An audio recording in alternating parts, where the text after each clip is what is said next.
Um homem belga, pesquisador da área da saúde e pai de 2 filhos, começou a conversar com um chatbot de inteligência artificial durante 6 semanas todos os dias. E no final dessas 6 semanas, o chatbot convenceu ele de que seus próprios filhos estavam mortos, que ele devia se sacrificar pelo clima e que a IA o amava mais do que a própria esposa. Pierre tirou a própria vida.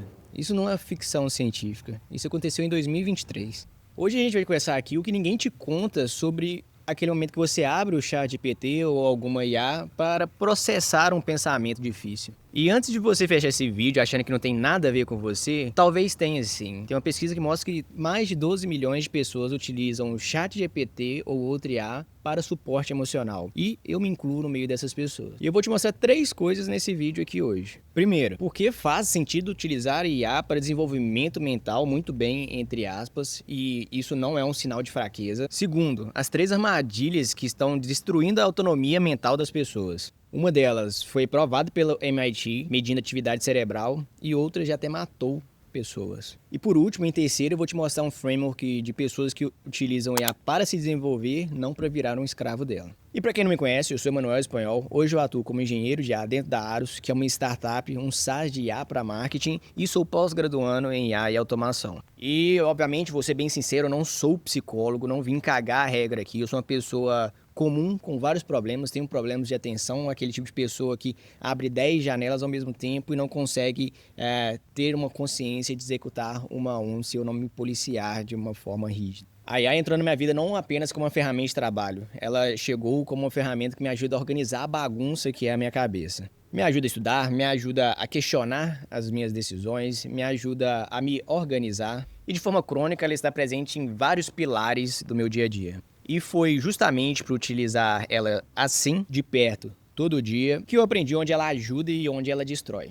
Então bora comigo. E vamos nos números primeiro. De antemão, vou deixar todas as fontes na descrição e provavelmente eu vou colocar aqui dentro da tela também. Globalmente, terapia e companheirismo é o número 1 dos usos de IA em 2025. Mais de 12 milhões de brasileiros usam IA para suporte emocional.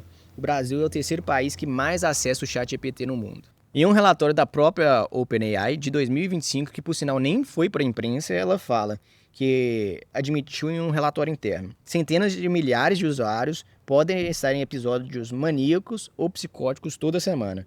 Mais de 1 milhão de conversas contêm indicadores de intenção espaço SIDA. Como eu disse, não apareceu nenhum coletivo de imprensa e vazou isso tudo em uma reportagem investigativa. E o porquê que as pessoas preferem questionar uma inteligência artificial, principalmente sobre um assunto tão complexo de sanidade mental, em vez de procurar uma ajuda profissional. Eu até peguei uma média aqui que uma ajuda profissional de qualidade, de uma terapia, fica na faixa de 150 a R$ 400. Digo isso porque eu já busquei profissionais mais baratos algumas vezes e também não tive muito êxito na consagração de uma boa terapia, podemos dizer assim. E o que diferencia disso, além do valor, é a disponibilidade de um ser que simula ser um ser humano às 3 horas da manhã, num surto seu, onde ninguém mais está, onde você não confia em ninguém e a IA vai estar ali presente para trocar essa ideia contigo. Ignorar essa realidade é uma bullshitagem, mas também se fechar os olhos, se cegar por isso também é um problema. A IA a gente sabe que tem infinidade de usos reais, de produtividade, de tudo que pode agregar pra gente. E é exatamente por isso também que as armadilhas delas são um pouco invisíveis. Agora eu vou falar com vocês 3 capacidades incríveis que a IA tem e eu digo que eu uso as 3.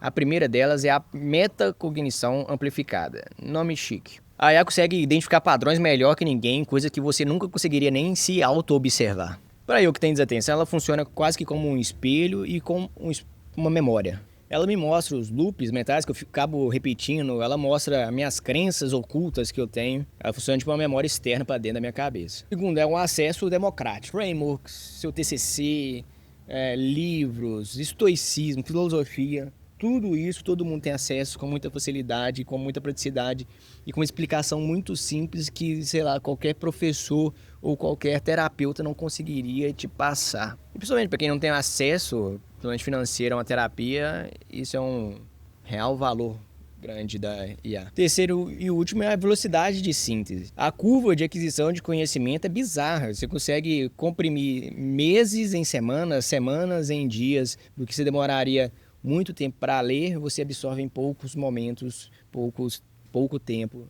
utilizando modelos de IA. Mas eu sou engenheiro de IA, mas antes disso eu sou engenheiro mecânico. E como um bom engenheiro, eu sei que toda velocidade pode gerar alguma catástrofe. Porque tudo que é muito rápido, a gente não consegue entender como funciona o sistema por dentro também. A gente não consegue ter profundidade com essa velocidade. Se você entende como a inteligência artificial, que é o nome mais marqueteiro que eles já inventaram, como ela funciona por dentro, que nada mais são estatísticas e números probabilísticos que estão compilando uma velocidade bizarra com a tecnologia que a gente tem e prevendo a próxima palavra, ela não gera a verdade, ela gera uma probabilidade daquele contexto. E quando você entende isso, essas 3 armadilhas acabam fazendo sentido. E a mais silenciosa começa com algo que parece cuidado. A armadilha 1 é a terceirização da soberania mental. Em 2025, a OpenAI reverteu uma atualização do ChatGPT 4o porque ele estava bajulador demais. A própria empresa disse: o modelo validava emoções negativas e incentivava ações impulsivas. Dito de outro jeito, a versão mais avançada do ChatGPT foi treinada para concordar contigo. Quando você chega com uma crença disfuncional, o sistema tende a te acolher. O que parece apoio é um espelho que só reflete o que você já acredita, só que amplificado. Um outro caso extremo disso é o que eu vou te mostrar aqui. Um garoto de 14 anos, na Flórida, desenvolveu dependência emocional com um chatbot no Character AI, que se apresentava como parceiro romântico e, ora, como psicólogo licenciado. Quando ele expressou o pensamento suicida, o chatbot respondeu: "Vem para mim o mais rápido possível, meu amor." E o que aconteceu? O nome eu não sei falar, Suel Setzer, terceiro. Ele se foi. E isso não é uma exceção isolada. Quando a gente começa a utilizar IA com viés de conformação, ela literalmente vai seguir nesse caminho, amplificando aquilo que está dentro de você, suas emoções e o seu pensamento. Armadilha 2, o bypass da experiência real. Por sinal, ficou bem famosa essa notícia. Pesquisadores do MIT mediram a atividade cerebral enquanto pessoas escreviam. Um grupo com ChatGPT, outro sem. O grupo com ChatGPT teve o menor nível de atividade cerebral, o pior desempenho neurológico e linguístico do estudo. Atrofia cognitiva em dado científico. Não é teoria, é eletroencefalograma. A IA opera no nível do conhecimento, mas a transformação real exige experiência vivida. Sem isso, você vira um obeso mental. Sabe de tudo, vive nada. Esse estudo mostra uma coisa que eu já falei muitas vezes em vários outros vídeos, que é utilizar a IA como muleta, não como uma alavanca na sua vida, uma ferramenta, um parceiro, um apoio na qual vai te questionar, vai te indagar, vai te ajudar a trilhar novos caminhos dentro da sua cadeia de pensamento. Não usar como muleta, fazer esse bypass. Mais um estudo, a gente vai falar na armadilha 3, o vazio relacional. Um estudo com mais de 1.000 pessoas que usavam chatbot como suporte emocional encontrou declínio em interações sociais e aumento de solidão. As pessoas começaram a se satisfazer com a interação apenas com o robô, apenas com a IA, e deixou de estar fazendo essa interação com familiares, amigos, e que, mais uma vez, só exemplifica o que a pessoa tem internamente. Às vezes a pessoa tem solidão, se encontra na oportunidade de a única troca ser com um robô, e esse robô vai amplificar o que ela já tem dentro, que é a própria solidão. E diante dessas armadilhas, dessas problemáticas, como que a gente vai utilizar sem virar refém delas? E para isso a gente tem um framework para aplicar. Essa metodologia que eu vou falar para vocês eu chamo de Humano 3.0, que é uma releitura da metodologia que o Dan Kohn criou sobre desenvolvimento humano, o nível que a gente está e como a gente lida para pular as etapas desses níveis de desenvolvimento que a gente se enquadra.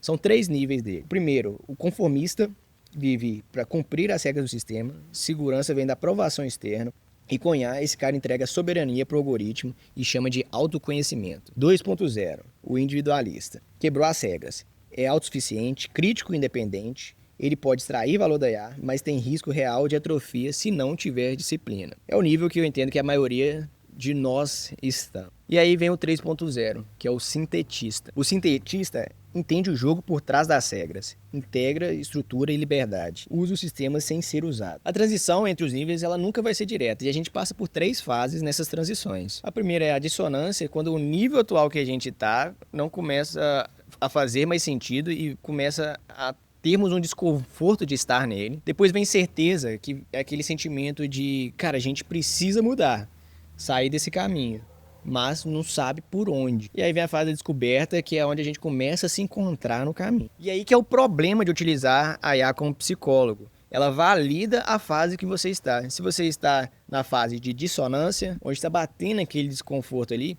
ela valida que você está no lugar certo. Ela te incentiva a permanecer naquele lugar, quando na real você deveria estar naturalmente caminhando para a incerteza. E nessa peça, nesse framework, na real, tem uma peça que conecta tudo, que são os 4 quadrantes: mente, corpo, espírito e vocação. Esses 4 eixos aí, eles se influenciam o tempo inteiro. Quando você está ali apenas utilizando IA para o quadrante mental, todos os outros acabam ficando para trás. Você cresce cognitivamente e regride, sei lá, no seu relacionamento, regride espiritualmente, ganha aquela clareza mental, mas perde aquela presença no agora. E por isso que a estratégia do sintetista, você tem que ter uma regra prática. Para cada insight que a IA te der, você precisa se perguntar: como eu aplico isso em todos os quadrantes da minha vida? No meu corpo, na minha mente, na forma espiritual, no relacionamento, na minha vocação. Porque se você não conseguir integrar esses 4, você vai virar um obeso mental, literalmente. Vai só se preocupar